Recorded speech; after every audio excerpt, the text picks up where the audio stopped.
O pesquisador e escritor Paulo Henrique de Figueiredo lança a obra que revela fatos desconhecidos da vida de Allan Kardec e conduz o espiritismo para a libertadora doutrina dos espíritos.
Olá, boa noite, querida irmã Aparecida.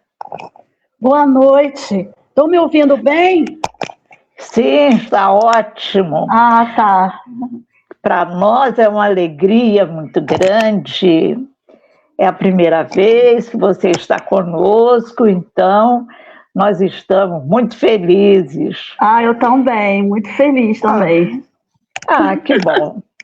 Então, minha querida, nós vamos dar uma boa noite, né, para aqueles que estão conosco nesse momento, nos acompanhando, e para aqueles que só depois poderão assistir.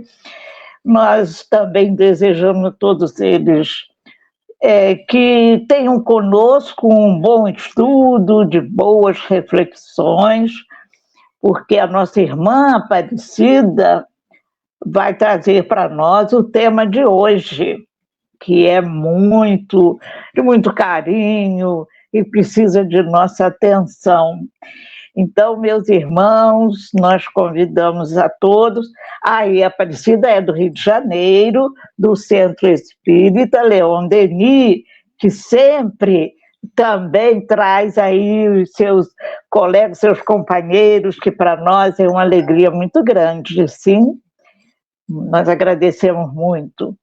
Então, vamos agora, primeiramente, unir nossos pensamentos para a nossa prece inicial.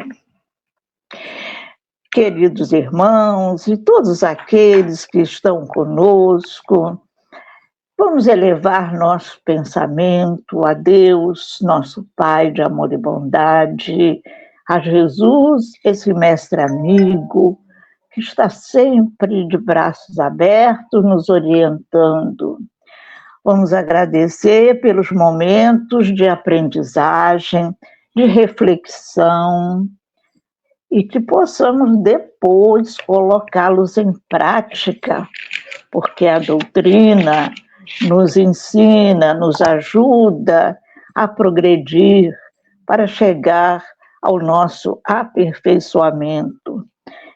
Senhor, pedimos à nossa mentora, Zilda Gama, esses bons espíritos que sempre estão ao nosso lado, para inspirar nossa irmã Aparecida, que vai trazer o seu estudo, que preparou com tanto carinho, com cuidados, e que nós coloquemos em prática tudo aquilo que conseguimos compreender.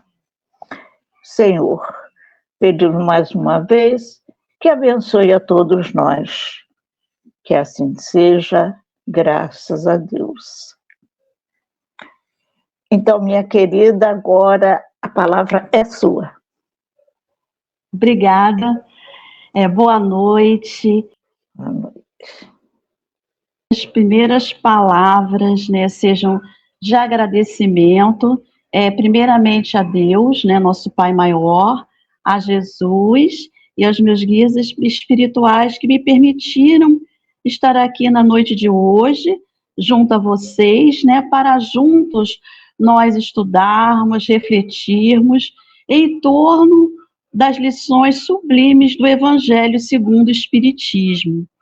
Então, meus irmãos, hoje nós vamos refletir em torno do capítulo 10, Bem-aventurados os misericordiosos, no seu item 17, que vem nos falar da indulgência.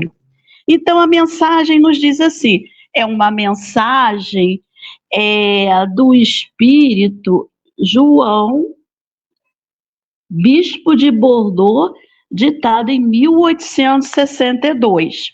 Então, eu vou ler uns 3 parágrafos, e assim, e para nós iniciarmos o estudo. Então, a mensagem nos diz assim: sede indulgentes com as faltas dos outros, qualquer que sejam, julgai com severidade unicamente as vossas ações. O Senhor será indulgente convosco, assim como usardes de indulgência para com os outros.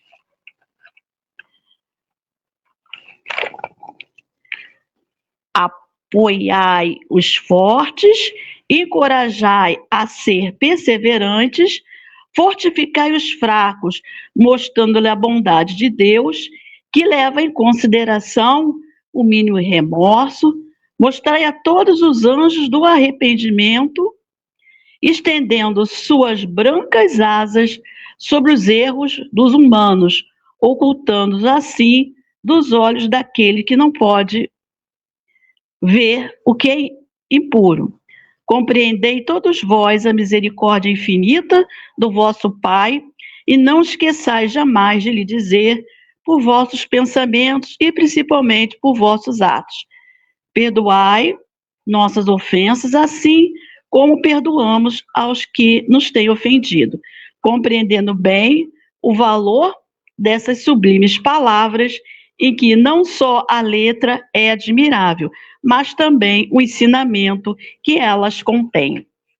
Então, meus irmãos, enquanto eu estava refletindo em torno desse tema, eu lembrei muito da pergunta 886, que está lá no Livro dos Espíritos, em que Kardec pergunta à espiritualidade qual o verdadeiro sentido da palavra caridade, assim como entendia Jesus. E a espiritualidade nos responde: benevolência para com todos, indulgência para a perfeição dos outros e perdão das ofensas. Então, antes de eu conhecer a doutrina espírita, eu participava de uma outra denominação religiosa. E eu entendi a caridade de uma outra forma. Eu achava que a caridade era simplesmente a caridade material, que consistia em ajudar o outro com algum alimento, com algum dinheiro. Então, a minha visão de caridade era essa. Mas quando a gente conhece a doutrina espírita, a gente vê que a caridade é algo muito maior, muito mais amplo. Não que a caridade material não seja importante, ela é muito importante. Eu ainda preciso exercer a caridade material. Mas a caridade moral, como a gente vê nos estudos, ela é muito importante. É ela que vai nos fazer avançar muito mais rápido rumo à perfeição. Então, a gente vê que a caridade é algo muito mais amplo. Não é só a caridade material. As duas são importantes. As duas precisam ser exercidas. E a doutrina espírita me mostrou esse outro aspecto da caridade que nós ainda estamos engatinhando. Então, nós estamos falando da indulgência hoje, né? O que é indulgência? Então, o que a gente entende de indulgência?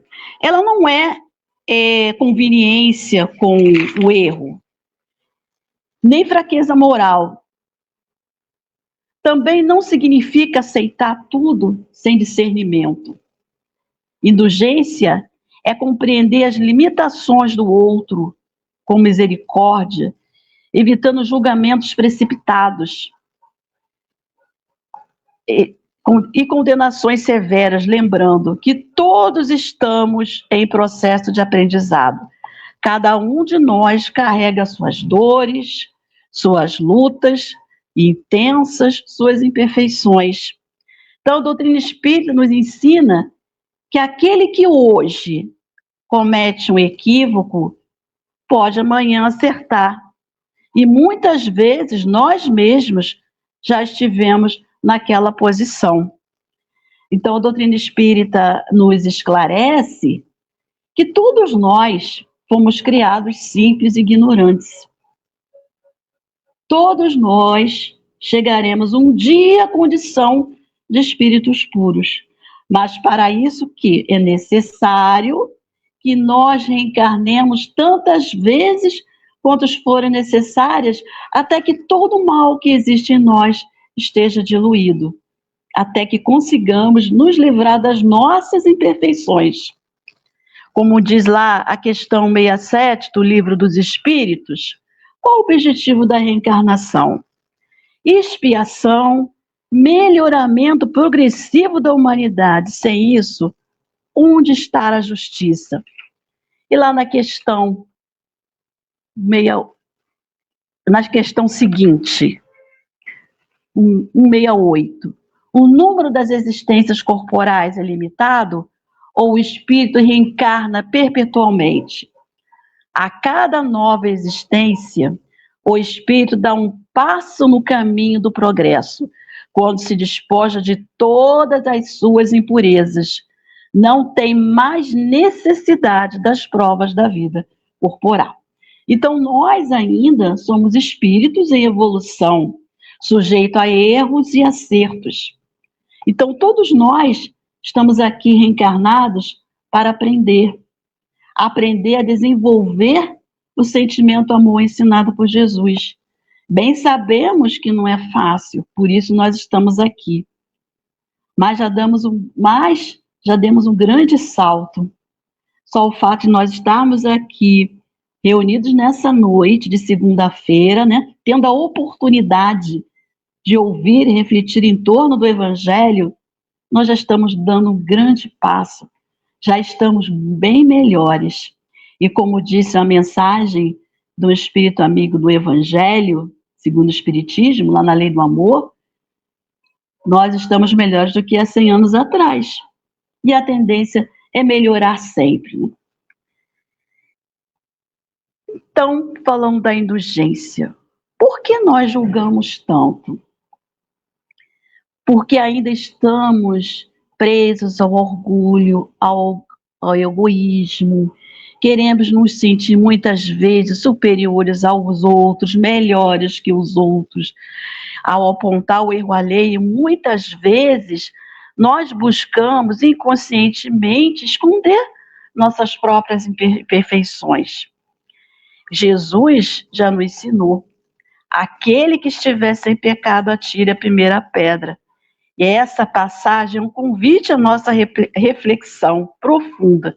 Quem de nós pode afirmar que nunca errou? Então, Jesus ele nunca deixava passar uma oportunidade de ministrar um ensinamento de fundo moral. Quem não lembra da passagem, né, da mulher adúltera, tão significativa para todos nós, que nos diz assim: então os escribas e os fariseus trouxeram-lhe uma mulher que havia sido apanhada em adultério, e a fizeram ficar de pé no meio do povo e disseram a Jesus: Mestre, esta mulher foi surpreendida em adultério. Ora, Moisés nos ordenou, na lei, apedrejar as adúlteras. Qual é, pois, a nossa opinião sobre isso? Falavam assim, tentando a fim de terem do que acusá-lo. Jesus, porém, abaixando-se, pôs-se a escrever com o dedo na terra. Como eles continuassem a interrogá-lo, Jesus levanta-se e diz: que aquele dentre vós que está sem pecado atire a primeira pedra. Depois, abaixando-se novamente, continuou a escrever sobre a terra.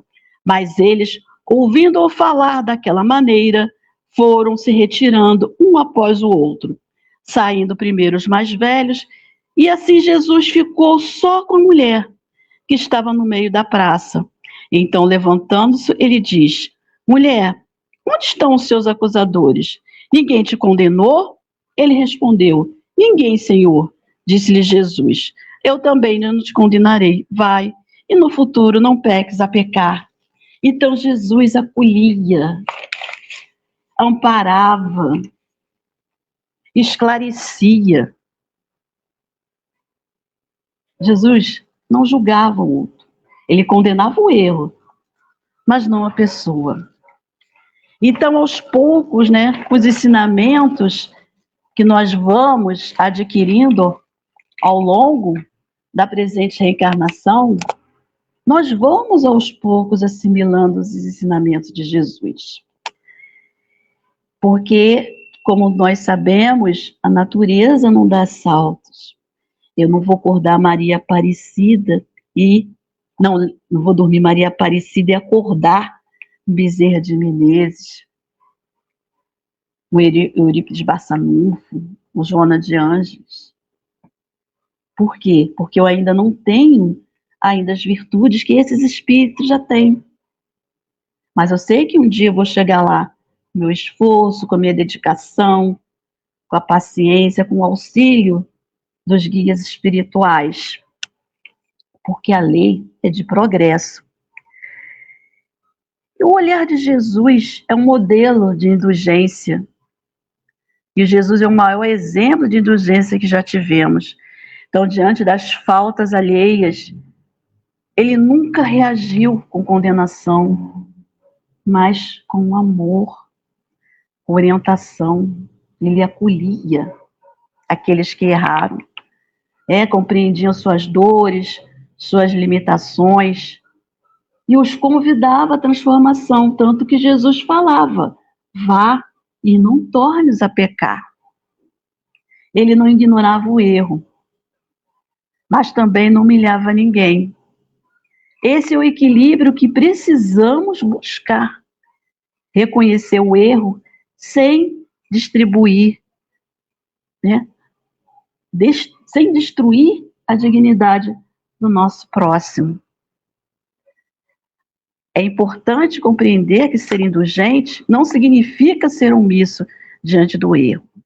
Podemos e devemos corrigir, orientar com amor, aconselhar, mas sempre com carinho, com respeito, sem agressividade, sem julgamento. A diferença está apenas na intenção. E vamos trazer esse ensinamento, para a nossa vida. Como é que nós reagimos no trânsito, nesse trânsito, porque pelo menos aqui no Rio de Janeiro, que é um trânsito complicado. Quando alguém erra no trânsito, reagimos com irritação ou compreensão? E no trabalho? Quando um colega falha com a gente, qual é a nossa posição? Olha que o trabalho é um laboratório. Trabalho profissional é um local de grande aprendizado, onde a gente tem que, muitas vezes, que exercitar perdão, a indulgência, a tolerância. Muitas vezes, no meu local de trabalho, para que eu não entre, na vibração do outro. Eu me recolho, eu vou à copa, vou beber um café, beber uma água, respirar um ar puro e voltar à água da paciência, né, que Chico Xavier nos ensinou. E aí assim a gente vai aprendendo aos poucos a exercitar essas virtudes. Na família também, né? Nós somos pacientes, né, com as dificuldades do próximo.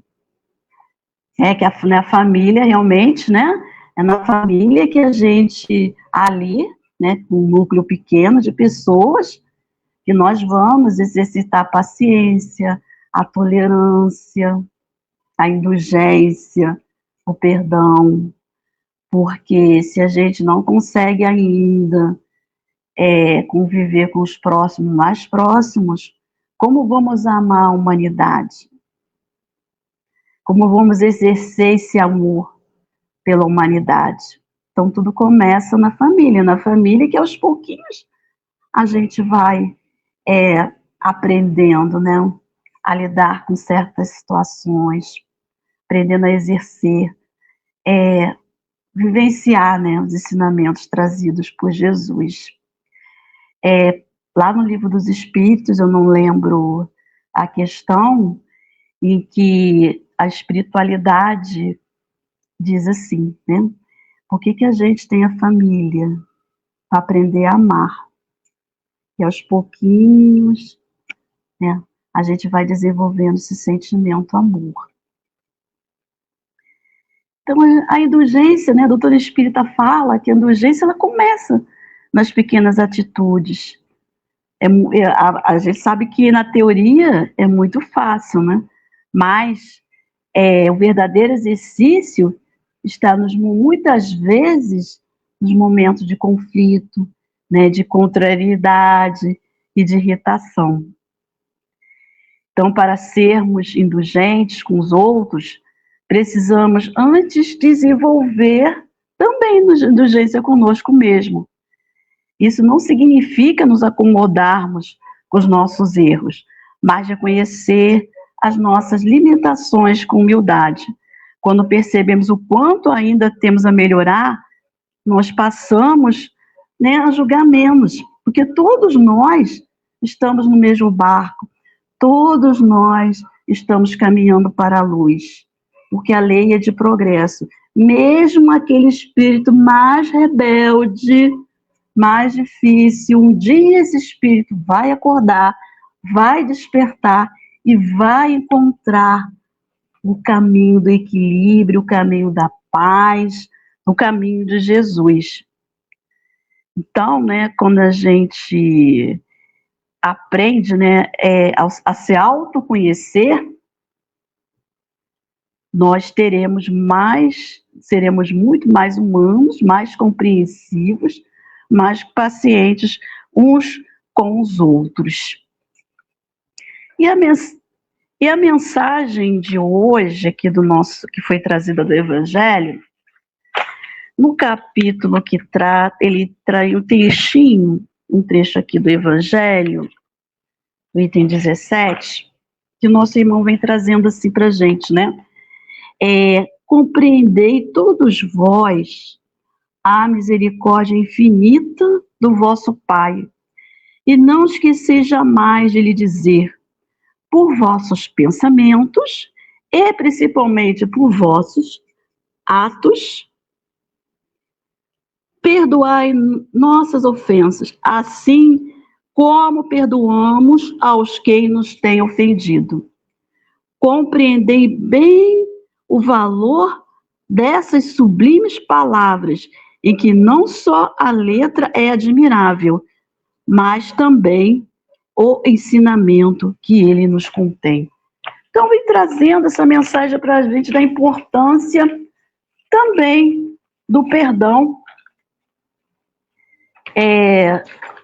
Eu trouxe aqui para a gente também refletir no livro O Valor Terapêutico do Perdão, de Francisco Cajazeiras, em que ele vem trazendo considerações muito interessantes acerca, né, dessa questão do perdão.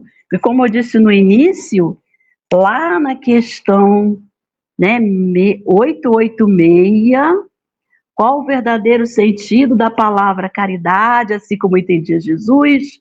E a espiritualidade respondeu: benevolência para com todos, indulgência para as imperfeições dos outros, perdão das ofensas. É a caridade moral, que nós temos que exercitar. Então, lá no livro de Francisco Cajazeiras, né, que ele vem trazendo as suas considerações acerca da importância da gente exercitar o perdão nas nossas vidas. Porque quando a gente se deixa, né, dominar pela mágoa, pelo ódio, pelo ressentimento, quem sai perdendo somos nós, que nós podemos adoecer. Aí ele vem dizendo para a gente, né? Perdoar é, pois, uma necessidade de todos.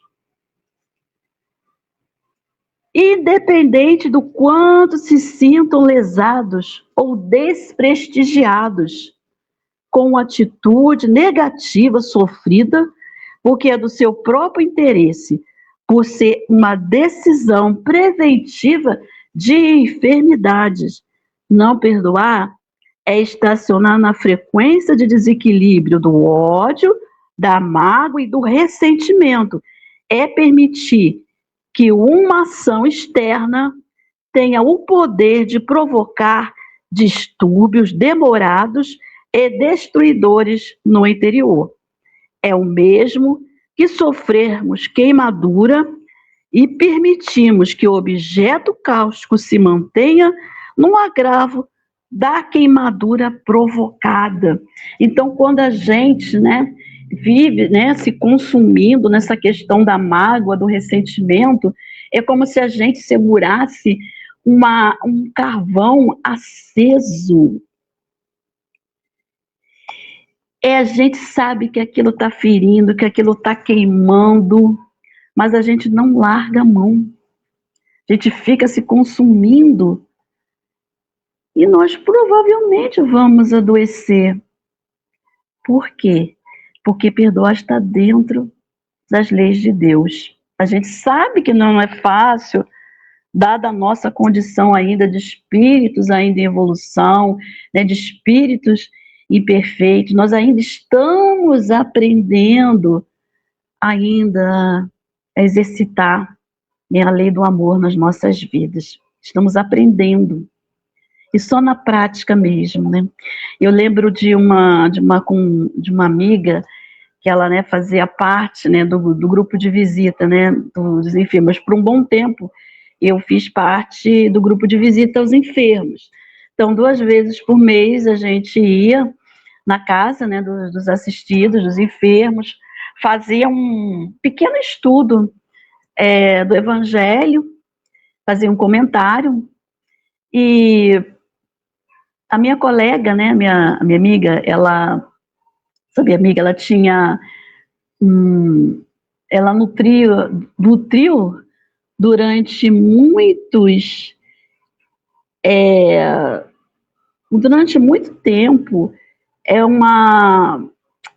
uma mágoa muito grande de um parente. E aquilo a consumia muito. Ela não sorria, dificilmente a gente via ela sorrir. Mas o que acontece? A gente abria o Evangelho por acaso, sempre quando ela, né, e sempre caía essa questão do bem-aventurados misericordiosos, para ela comentar com o assistido.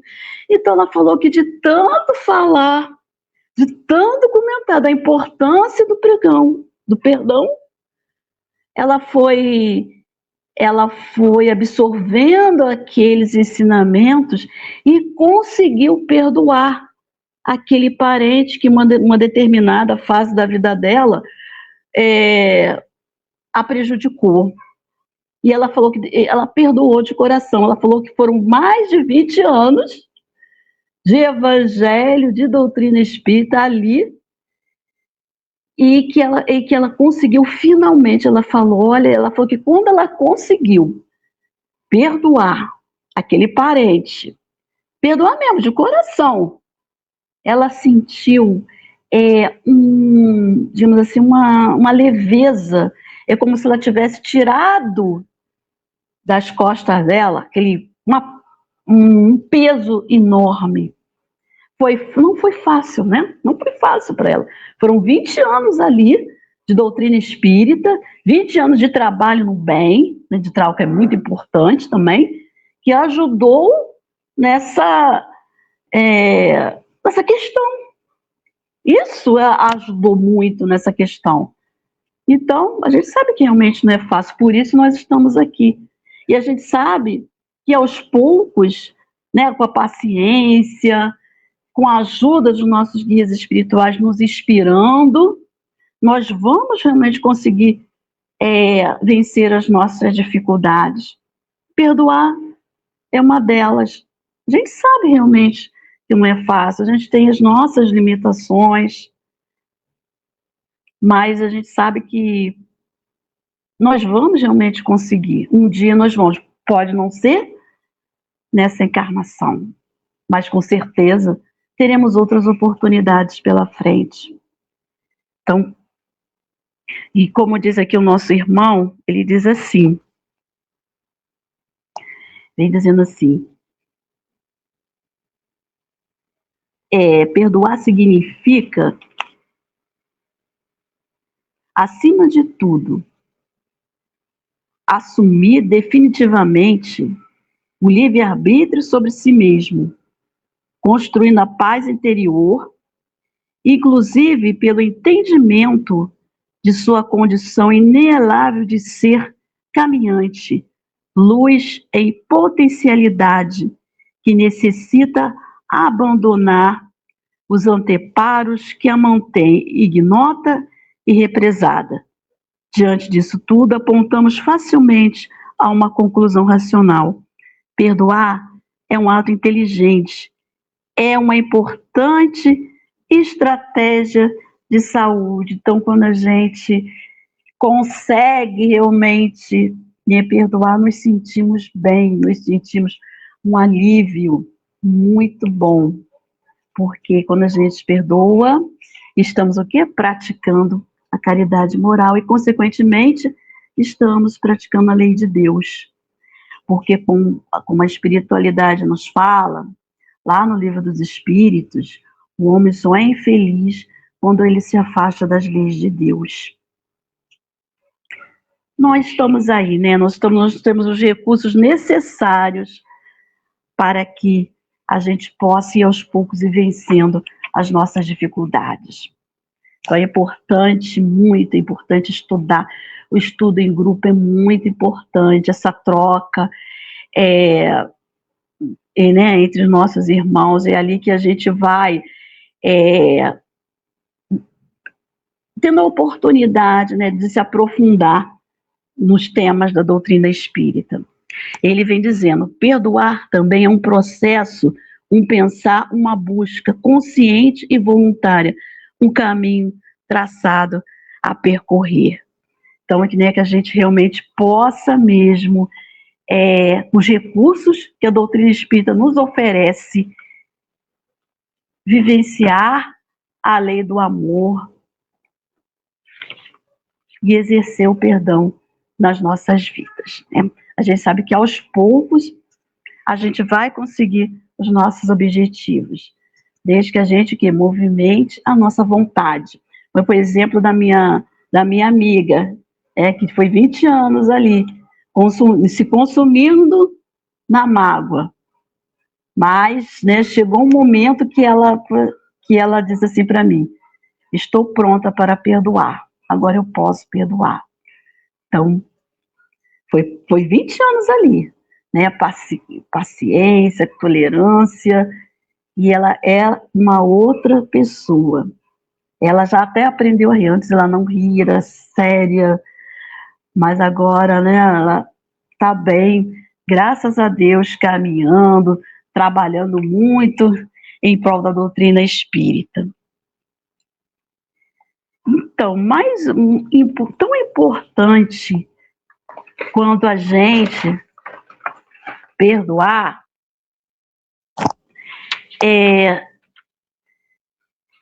eu ver aqui, Jesus, né? Jesus também ele não deixava passar uma oportunidade de ministrar um ensinamento moral, nem nos momentos mais críticos, que foi lá a crucificação, quando ele diz assim, né? Pai, perdoa-os, eles não sabem o que fazem. Então, esse ensinamento que Jesus nos trouxe do perdão é de uma beleza sublime. E esse ensinamento desdobra-se em outra vertente, porque é tão importante quanto exercer o perdão é a gente também aprender a se perdoar. A culpa, ela tem se mostrado um dos mais nocivos sentimentos cultivados pelo homem. Então, né, como eu falei, né, no início, nós somos espíritos ainda em evolução, sujeitos muito a erros, a equívocos, e vamos ainda errar muito pela caminhada fora, porque estamos mais perto do ponto de partida do que da chegada. Teremos muitas experiências reencarnatórias pela frente. O mais importante, quando a gente comete um erro, a gente se arrepende, é não se consumir em culpa. É ir em frente. E o nosso irmão aqui, no livro Valor Terapêutico de Perdão, Francisco Cajazeiras, ele também tem um capítulo que ele trabalha muito bem essa questão aqui do auto-perdão, em que ele fala, deixa eu ver se eu acho aqui, e vem trazendo umas considerações importantes, muito importantes para a gente. Deixa eu ver aqui. Da questão do auto-perdão, quando ele fala assim, né?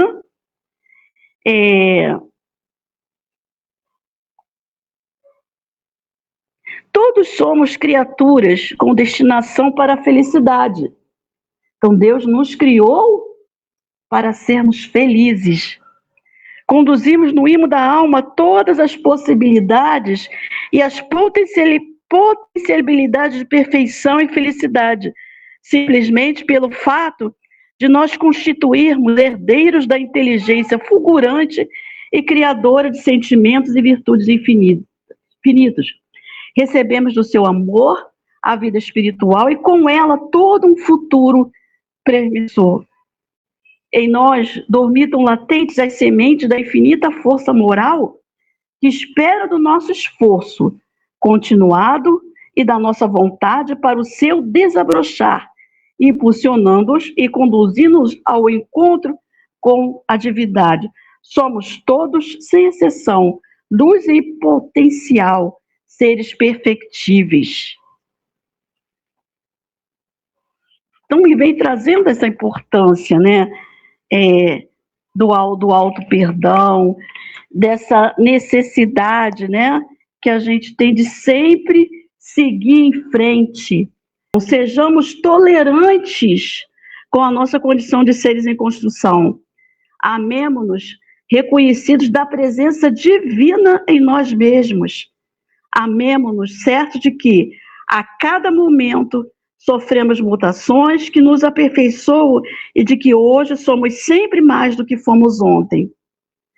Perdoemos aquele ser imaturo de ontem, mas que foi capaz de se transformar no melhor que somos hoje, e nós transportemos para o amanhã, para o futuro radioso. Perdoemo-nos pela fragilidade que nos caracteriza o instante evolutivo, mas jamais deixemos de vislumbrar no espelho da alma a criatura maravilhosa, frutificada, que foi a partir de um ato de amor infindo do Criador e a despeito da imperfeição. Nós somos luz, nós somos o aroma que dá sabor à vida nos universos e odoriza de amor as relações nas múltiplas instâncias do infinito das ações. E reflitamos sobre as palavras esclarecedoras do Mestre, dos Mestres. sobre a nossa essência real. Vós sois o sal da terra, mas se o sal se tornar insípido, com o que se há de salgar, para mais nada serve senão para ser lançado fora e pisado pelos homens. Vós sois a luz do mundo. Não se pode esconder uma cidade edificada sobre um monte. Assim que brilhe a vossa luz diante dos homens, para que, vendo as vossas boas obras, glorifiquem vosso Pai que está nos céus, né?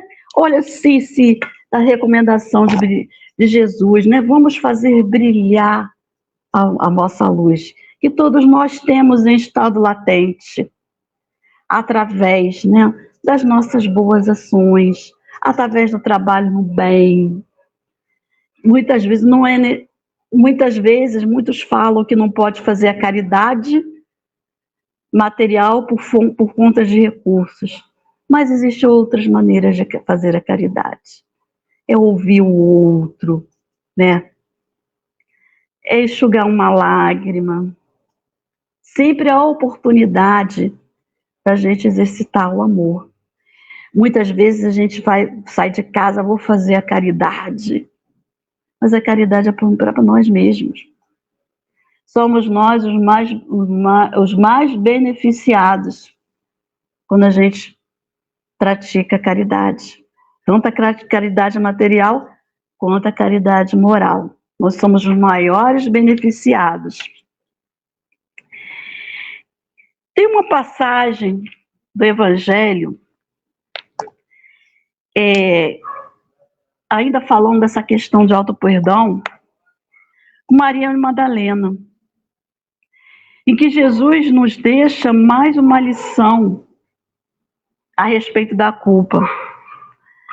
Madalena, ao encontrá-lo pela primeira vez na casa de Pedro, ajoelha-se a seus pés em prantos.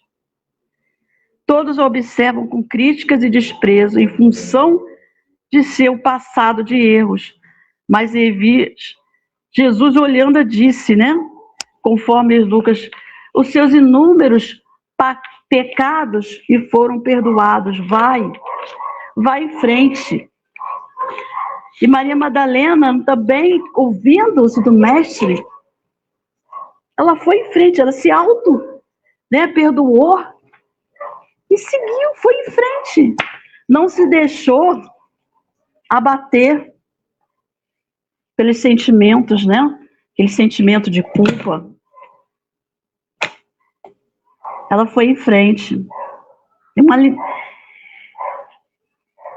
Deixou para trás o seu passado de erro, não ficou se consumindo depois daquele encontro com Jesus e seguiu em frente com alegria, com a paz do coração. Então eu vou trazer para aqui, para a nossa reflexão, um trecho do capítulo de Boa Nova, que fala, né, de Maria Madalena. Eu vou ler só um trecho pequeno, né, para a nossa reflexão, que vai nos deixar uma lição bastante importante para todos nós, né? Todos nós estamos sujeitos a erros, a equívocos, mas como eu falei, nós somos ainda espíritos em evolução.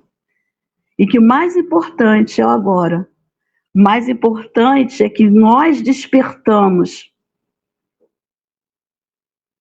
Nós despertamos e agora queremos seguir o Mestre Jesus. Queremos ser felizes, porque nós fomos criados para sermos felizes. Então, vou ler alguns trechinhos para a nossa reflexão. Após algum tempo, quando os apóstolos... Essa aqui é a lição do Boa Nova, que é a lição 20, Maria de Magdala. Após algum tempo, quando os apóstolos e seguidores do Messias procuravam reviver o passado junto ao Tiberíades, os discípulos diretos do Senhor abandonaram a região a serviço da Boa Nova. Ao disporem-se os 2 últimos companheiros a partir em definitivo para Jerusalém, Maria de Magdala, temendo a todos a solidão da saudade, rogou fervorosamente lhe permitissem acompanhá-los à cidade dos profetas. Ambos, no entanto, se negaram a anuir aos seus desejos, temiam-lhe o pretérito de pecadora, não confiavam em seu coração de mulher. Maria compreendeu, mas lembrou-se do mestre e resignou-se. Humilde e sozinha, resistiu a todas as propostas condenáveis que a solicitavam para uma nova queda de sentimentos. Sem recursos para viver, trabalhou pela própria manutenção em Magdala e Dalmanuta.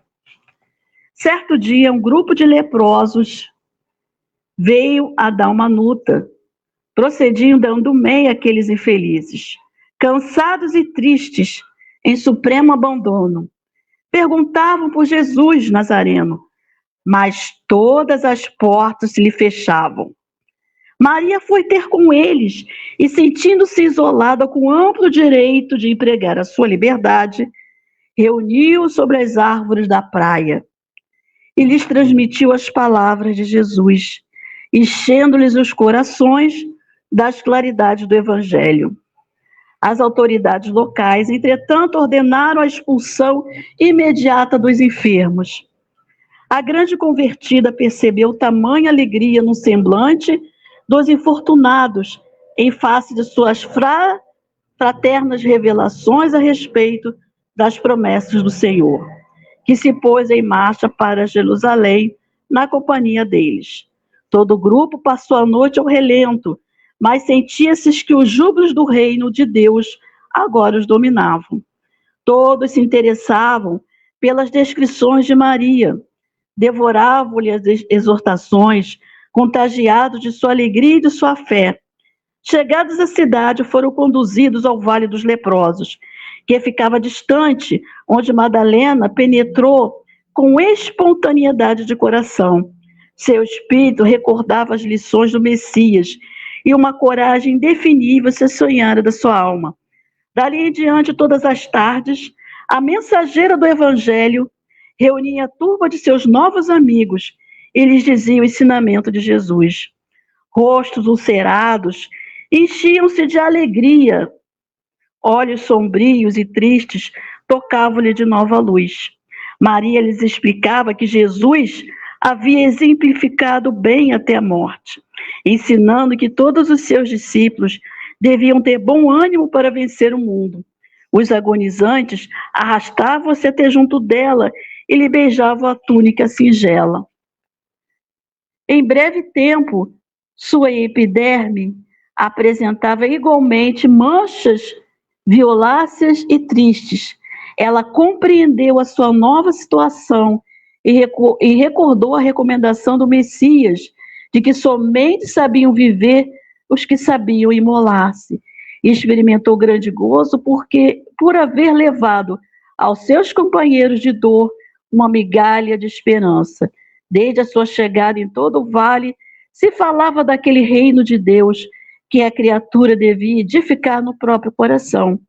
Os moribundos esperavam a morte com um sorriso ditoso nos lábios. Os que a lepra deformara ou abatera guardavam bom ânimo nas fibras mais sensíveis. Uma noite, atingiram o auge as profundas dores que sentia.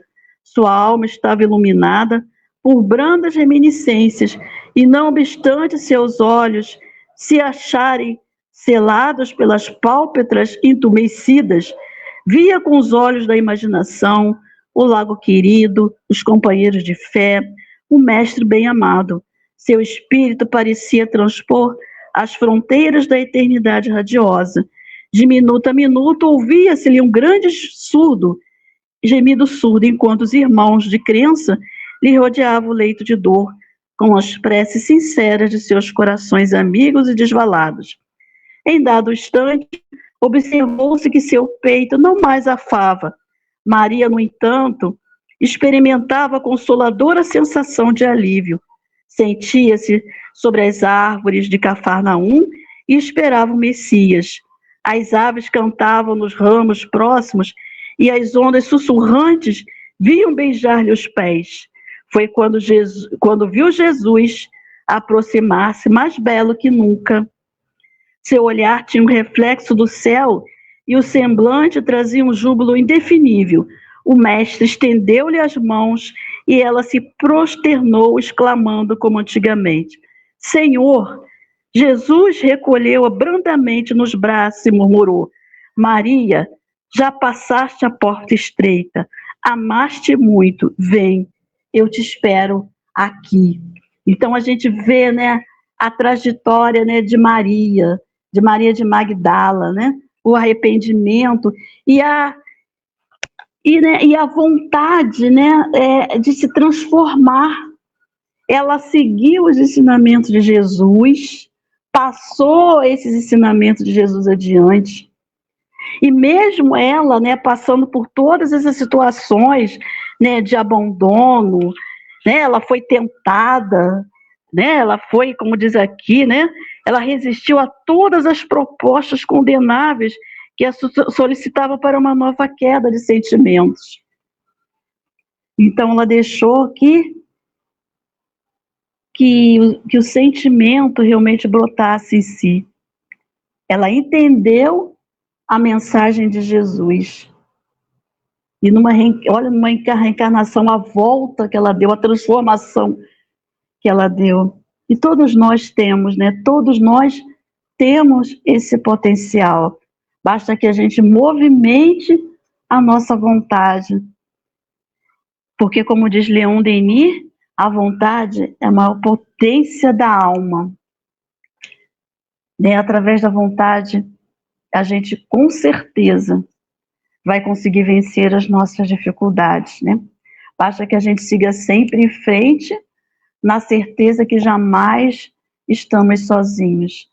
Jesus, os nossos guias espirituais, estão sempre nos amparando, nos incentivando, estão realmente felizes, se sentem felizes quando nós conseguimos realmente seguir o caminho do bem, fazer melhores escolhas. E estamos aprendendo a fazer melhores escolhas. Só o fato de nós estarmos aqui, deixarmos um pouco os nossos afazeres, deixarmos, né, um pequeno, né, espaço de tempo para esse momento de reflexão e de estudo.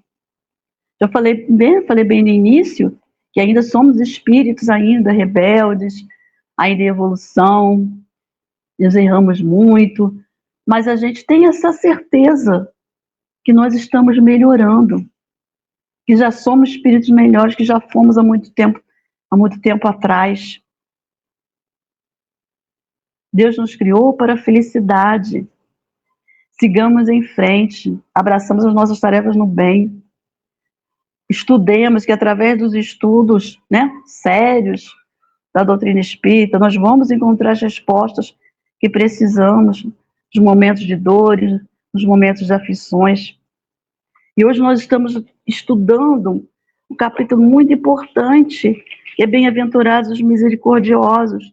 O Evangelho, esse capítulo vem trabalhando, né, na necessidade da gente se reconciliarmos uns com os outros, da gente exercer o perdão.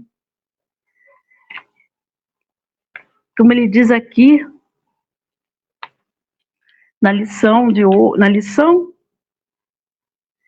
no capítulo, no item 6,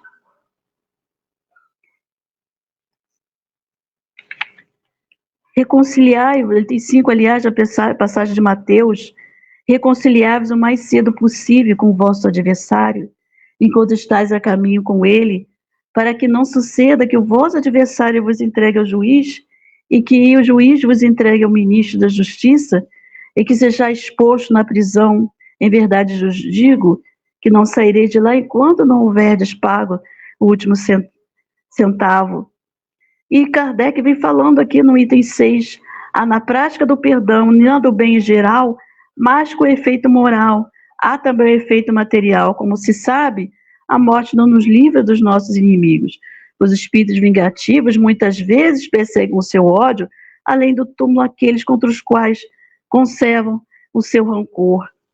Então, é importante desde já a gente amadurecer, né, esse conhecimento, né? Tentar, como fez, né, o exemplo da minha amiga e outros exemplos que eu conheço, né, de irmãos que resolveram desarmar o coração e perdoar o seu irmão, perdão das ofensas, né? Então, esse capítulo é belíssimo, tem várias mensagens aqui, muito esclarecedoras, muito consoladoras, nos incentivando sempre, né, para o caminho do bem, para o caminho da felicidade. Então, que a gente não abandone esse estudo do Evangelho, que a gente recorra a ele muitas e muitas vezes, porque ele é extremamente consolador, ele é extremamente, nos traz informações muito importantes para a nossa vida, na vida de relação. Então, nós estamos, então, encerrando o nosso estudo à noite de hoje. Ainda no capítulo 7, eu vou ler, no item 17, eu vou encerrar no último parágrafo, nosso irmão João, bispo de Bordeaux, vem dizendo para a gente, né? Quando perdoardes os vossos irmãos, não vos contenteis em cobrir os seus erros com o véu do esquecimento, porquanto frequentemente esse véu é muito transparente aos vossos olhos. Juntamente com o perdão, ofereceu-lhes o amor, fazei por eles o mesmo que pedis a vosso Pai Celeste para fazer por vós. Substitui a cólera que desonra as criaturas pelo amor que as purifica. Pelo exemplo, pregai essa caridade ativa e infatigável que Jesus vos ensinou. Pregai-a como ele mesmo fez durante todo o tempo que viveu na terra, visível aos olhos do corpo e como ainda a prega incessantemente desde que só é visível aos olhos do Espírito. Segui esse divino modelo, caminhai sobre as suas pegadas. Elas vos conduzirão ao lugar de refúgio, onde vos desfrutareis de repouso após a luta. Como ele, pregai a vossa cruz todos vós, e subi penosamente, mas também corajosamente, o vosso Calvário, no alto do qual está a glorificação. Então, com essa passagem do Evangelho, venho encerrando aqui o meu estudo, né?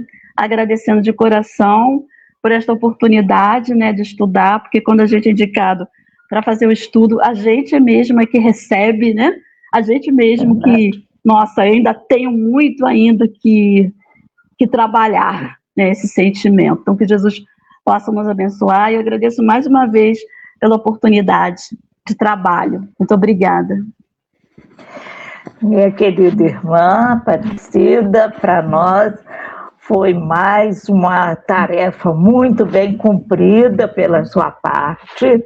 Você explanou muito bem toda essa importância do perdão, de toda...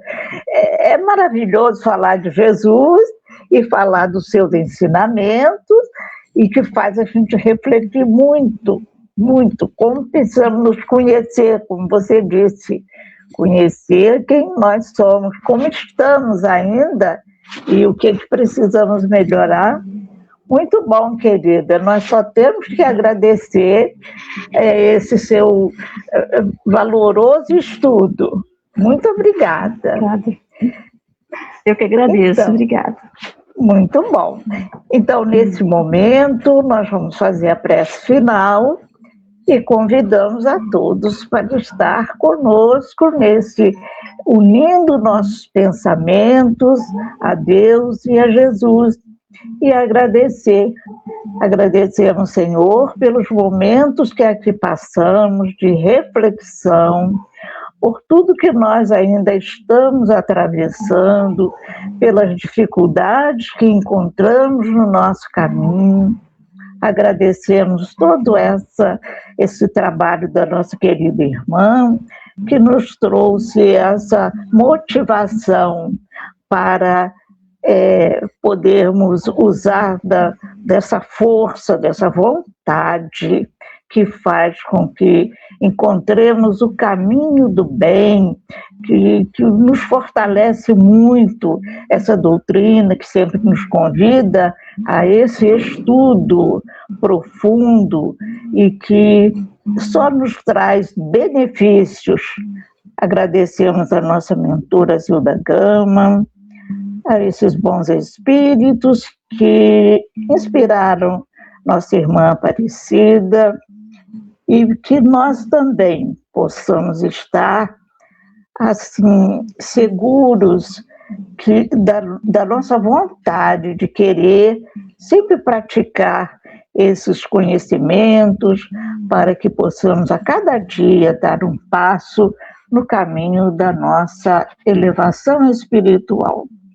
E pedimos assim, Senhor, que abençoe a todos nós, os encarnados e desencarnados, e estejamos sempre, Senhor, unidos em pensamento a Ti, Senhor, pedindo sempre, nos abençoe. Que assim seja, graças a Deus. Então, minha querida irmã, você leva esse abraço muito apertado aqui de todos nós. E muito obrigada. Não, eu que agradeço. Obrigada. Tá bom. Tchau. Tchau, querida. Tchau. Muito obrigada. Boa noite. Boa noite. Boa noite.